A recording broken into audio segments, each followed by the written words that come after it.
Assalamualaikum warahmatullahi wabarakatuh. Apa kabar kawan-kawan semuanya? Saya harap teman-teman semuanya baik-baik saja dan tetap fit.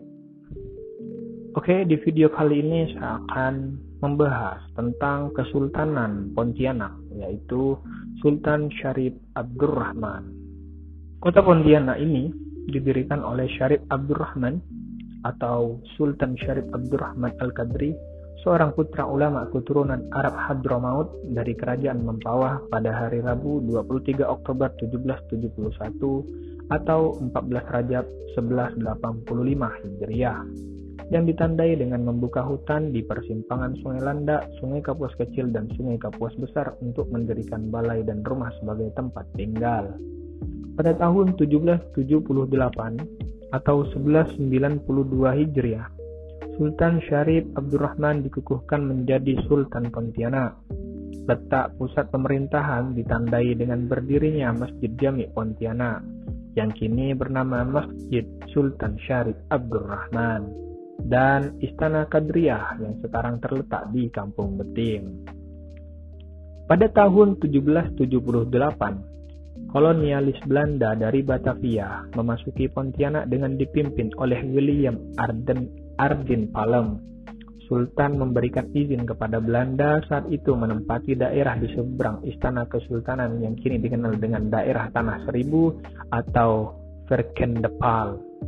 Palem kemudian digantikan oleh Walter Marcus Stuart yang bertindak sebagai Residen Van Borneo Wester Afdeling I pada tahun 1779 sampai 1784 dengan kedudukan di Pontianak.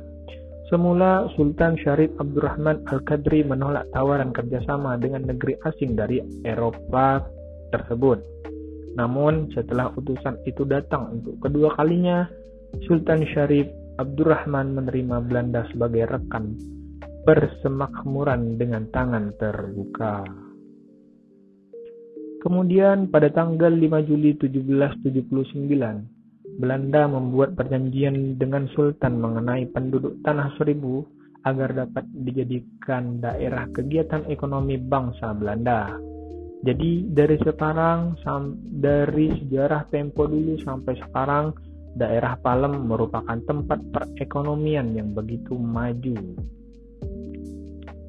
Dan pada tahun 1808, Sultan Syarif Abdurrahman wafat dan dimakamkan di Batu Layang, Pontianak. Jabatan raja terus berlanjut hingga tiba pada masa Kesultanan Syarif Muhammad Al-Qadri pada tahun 1895 sampai 1944 yang dinobatkan sebagai Sultan Pontianak pada 6 Agustus 1895. Pada masa ini hubungan kerjasama Kesultanan Pontianak dengan Belanda semakin erat dan kuat. Masa pemerintahan Sultan Syarif Muhammad merupakan masa pemerintahan terpanjang dalam sejarah Kesultanan Pontianak. Ia sangat berperan dalam mendorong terjadinya pembaruan dan modernisasi di Pontianak. Dalam bidang sosial dan kebudayaan, dia adalah Sultan Melayu di Kalimantan Barat yang pertama kali berpakaian kebesaran Eropa di samping pakaian Melayu. Teluk Blangak adalah merupakan sebagai pakaian resmi Pontianak. Dia juga orang yang menyokong majunya bidang pendidikan serta kesehatan. Selain itu, ia juga mendorong masuknya modal swasta Eropa dan Cina, serta mendukung bangsa Melayu dan Cina mengembangkan perkebunan karet, kelapa dan kopra, serta industri minyak kelapa di Pontianak. Sementara dalam aspek politik, Sultan memfasilitasi berdiri dan berkembangnya organisasi-organisasi politik baik yang dilakukan oleh kerabat kesultanan maupun tokoh-tokoh masyarakat. Sultan Syarif Hamid kembali ke Pontianak dan dinobatkan menjadi Sultan Pontianak 1945 sampai 1978. Pada 29 Oktober 1945 dengan gelar Sultan Syarif Hamid II atau lebih dikenal dengan nama Sultan Hamid II. Setelah peristiwa proklamasi kemerdekaan Indonesia pada tahun 1945 atas prakarsa Sultan Hamid II, inilah Kesultanan Pontianak dan Kesultanan Melayu di Kalimantan Barat bergabung dengan Republik Indonesia Serikat. Pada masa itu, Sultan Hamid II menjabat sebagai Presiden Negara Kalimantan Barat, Kepala Daerah Istimewa Kalimantan Barat pada tahun 1947 sampai 1950. Sultan Hamid II adalah perancang lambang negara Indonesia, yaitu Pancasila.